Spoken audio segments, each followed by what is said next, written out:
Have you lost properties to more competitive offers?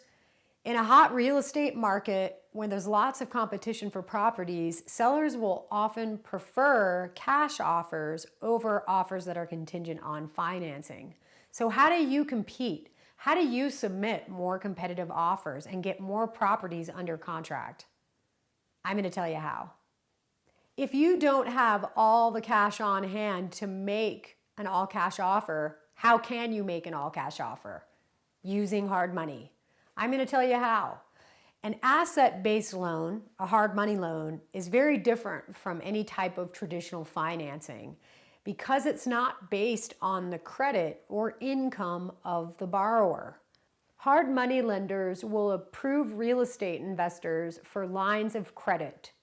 Lines of credit are different than traditional bank loans because the funds can be dispersed almost immediately. Once a real estate investor is approved for a line of credit, they have the ability to submit all cash offers using a proof of funds letter from a hard money lender. But what is a proof of funds letter and how do you get one? Click here and I'm going to tell you how. If you found this video useful, please like and share it. And please look for some of our other videos that might help you as well.